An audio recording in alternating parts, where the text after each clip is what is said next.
మెడ్ప్లస్ లో అదే మెడిసిన్ అదే క్వాలిటీ, మార్కెటింగ్, డిస్ట్రిబ్యూషన్, ఇంకోటి అంటూ వీళ్ళకి అదనపు ఛార్జీలు ఉండవు. అందువల్లే 50 to 80% డిస్కౌంట్ లో మనకు అందిస్తున్నారు.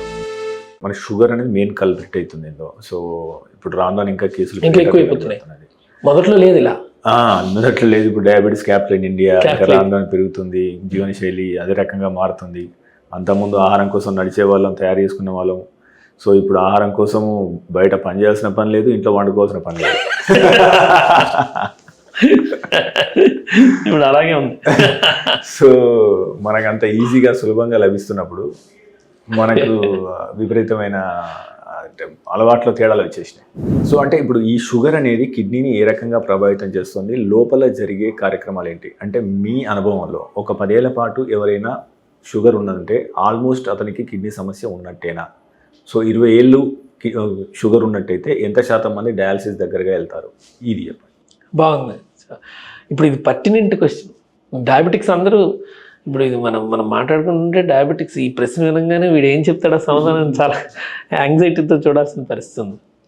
డయాబెటీస్లోని 2 రకాలండి, టైప్ 1 డయాబెటీస్, టైప్ 2 డయాబెటీస్. ఈ టైప్ 2 డయాబెటీస్ అనేది లేటర్ ఏజ్లో లైఫ్ స్టైల్ చేంజెస్, ఒబిసిటీ, మీ డైట్, మీ జెనెటిక్ ఫ్యాక్టర్స్, వీటన్నిటి వల్ల టైప్ 2 డయాబెటీస్. టైప్ 1 డయాబెటిక్స్ చాలా ఎర్లీగా వస్తుంది, అందరికి తెలిసిన విషయం. ఇన్సులిన్ డిపెండెంట్గా ఉంటారు, ఇన్సులిన్ లేకుండా వాళ్ళకి సర్వైవల్ ఉండదు. టైప్ 2 డయాబెటీస్ అలా కాదు, ట్యాబ్లెట్స్తో కూడా మెయింటైన్ అవ్వచ్చు. ఇందాక అడిగిన కదా, ప్రతి డయాబెటిక్కి కిడ్నీ డిసీజ్ వస్తుందా? అలా ఏం లేదు. ప్రతి డయాబెటిక్స్ కిడ్నీ డిసీజ్ బారిన పడాలి అని ఏం లేదు. ఓకే. ఇప్పుడు హెల్త్ అవేర్నెస్తో వీడు ఏదో యాన్యువల్, చాలామంది ఇప్పుడు జుడిషియస్గా యాన్యువల్ చెకప్స్ 45 దాటిన తర్వాత గవర్నమెంట్ ఆఫ్ ఇండియా చెప్తుంది యాన్యువల్ చెకప్స్కి వెళ్ళండి. అన్ని కంపెనీస్లోని, పబ్లిక్ సెక్టర్ అండర్టేకింగ్స్లోని వాళ్ళు రొటీన్గా చేస్తున్నారు యాన్యువల్ చెకప్స్. సో ఇలా యాన్యువల్ చెకప్ చేసి డయాబెటిక్స్ని పట్టుకున్నాం అనుకోండి, ఆ స్టేజ్ నుంచి స్ట్రిక్ట్ గ్లైసమిక్ కంట్రోల్లో ఉన్నాడు అనుకోండి.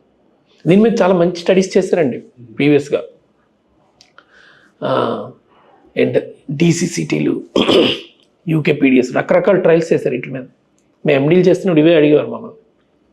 వీటిలో ఏం చేస్తారంటే స్ట్రిక్ట్ గ్లైసమిక్ కంట్రోల్, అంటే ఇంకా ఎంత కంట్రోల్ అంటే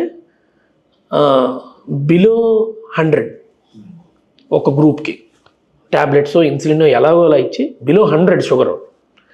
ఇంకో గ్రూప్కి మరీ అంత స్ట్రిక్ట్ కంట్రోల్ కాదు, బట్ రీజనబుల్ కంట్రోల్ చేసి వీళ్ళిద్దరిలో ఎలా ఉన్నాయి over period of time, renal parameters ఎలా ఉన్నాయి, హార్ట్ ఎలా ఉంది, ఓవరాల్ ఫంక్షనింగ్ ఎలా ఉంది, ఇలా స్టడీ చేస్తే మరీ స్ట్రిక్ట్ కంట్రోల్ అంత బాగున్నట్టుగా రాలేదండి. ఓకే. చాలామంది చెప్తారు మనకి ఫ్యామిలీస్లో, నేను ట్యాబ్లెట్ వేసుకుంటున్నాను రా, నా షుగర్ ఎప్పుడు 60, నేను వండర్ఫుల్గా ఉన్నాను. 60 ఉన్నవాడు 60 ఏళ్ళు బతికేస్తాడు, లేకపోతే 70 ఉన్నవాడు 50 ఏళ్ళు బతుకుతాడు. అలా ఏం ఎక్కడ స్టడీ ప్రూవ్ చేయలేదు. ఇంటర్నేషనల్గా AHA కానీ, లేకపోతే ఇండియన్ సొసైటీ కానీ, లేకపోతే అమెరికన్ సొసైటీ ఆఫ్ ఎండోక్రైనాలజీ కానీ, వాళ్ళు చెప్పిన గైడ్లైన్స్ ప్రకారం reasonable glycemic control they do well అన్నారు. ఇది మంచి పాయింట్.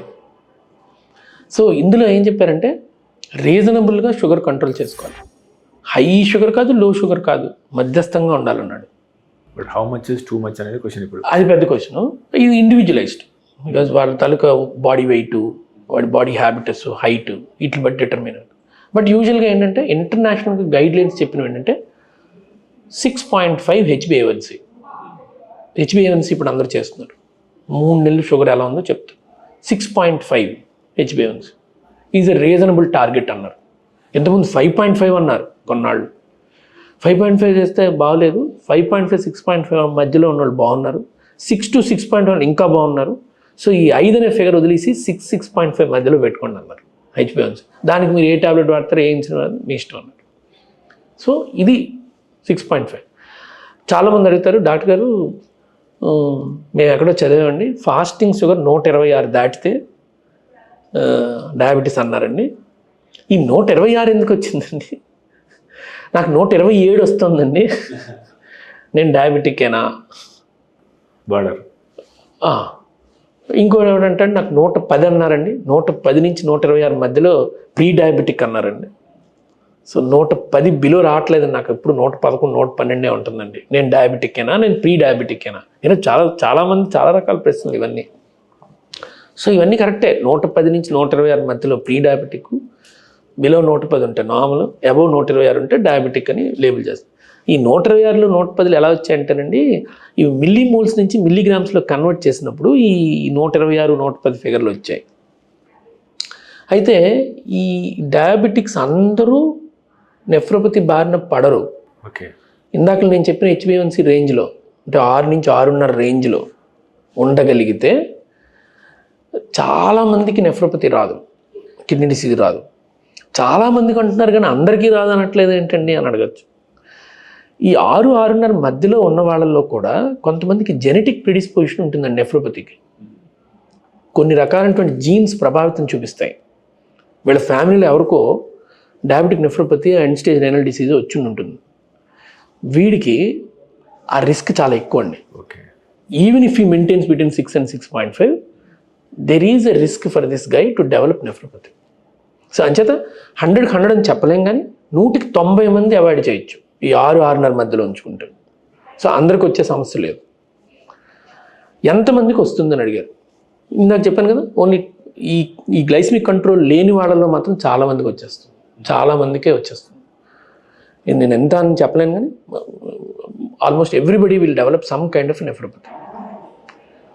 నెఫ్రోపతి అని అంటే కిడ్నీ ఫెయిల్యూరేనా? ఈ రెండు వేరే వేరే అండి. సో ఇందులో 2 ఉన్నాయండి. ఒకటి ప్రోటీన్ లాస్, రెండోది function loss. Protein loss, function loss, ఈ 2 కలిపి ఉన్నాయనుకోండి, వీడి జాక్పాట్ కొట్టినట్టే. అంటే ప్రోటీన్ లాస్ ఉంది, ఫంక్షన్ లాస్ ఉంది. ఇక్కడ 1+1 2 కాదు 10 కరెక్ట్గా 10. వీడు చాలా ముందుకు వెళ్ళిపోతాడండి. చాలా తొందరగా కిడ్నీలు 2 జీరోలోకి వెళ్ళిచేస్తాయి. ప్రోటీన్ లాస్, ఫంక్షన్ లాస్ ఉంటే. ఓన్లీ ప్రోటీన్ లాస్ ఉందనుకోండి, కొంతకాలం బాగానే ఉండే అవకాశం ఉందండి మెడిసిన్స్తో. ఓన్లీ ఫంక్షన్ లాస్ ఉన్నా కూడా బాగానే ఉండే అవకాశం ఉందండి. సో ఈ 2 కలిస్తే దరిద్రం అది. ఏ ఒక్కటున్నా మనం ఏదో కొంత మేనేజ్ చేయొచ్చు, ప్రయత్నం చేయొచ్చు వీడి ఎండ్ స్టేజ్లోకి వెళ్ళకుండా. ఇది డయాబెటీస్తో సమస్య. టైప్ 1 డయాబెటీస్, టైప్ 2 డయాబెటీస్కి నెఫ్రోపతిలో ఏమైనా తేడా ఉందా అంటే, నెఫ్రోపతి వచ్చే ఛాన్సెస్లో తేడా ఉందా? టైప్ 1కి ఎక్కువ రిస్క్ అండి, ఎక్కువ రిస్క్ నెఫ్రోపతి రావడానికి. వాళ్ళకి యూజువల్గా టైప్ 1 స్టార్ట్ అయిన 10 yearsలో నెఫ్రోపతి స్టార్ట్ అవుతుంది ఎంతో కొంత. సో వీళ్ళు చాలా జాగ్రత్తగా ఉండాలి టైప్ 1 డయాబెటిక్స్. టైప్ 2 డయాబెటిక్స్తో పోలిస్తే ఎక్కువ రిస్క్. టైప్ 2 డయాబెటిక్స్ కూడా రిస్క్ ఉంది, బట్ వీళ్ళకి కొంచెం ఎక్కువ రిస్క్.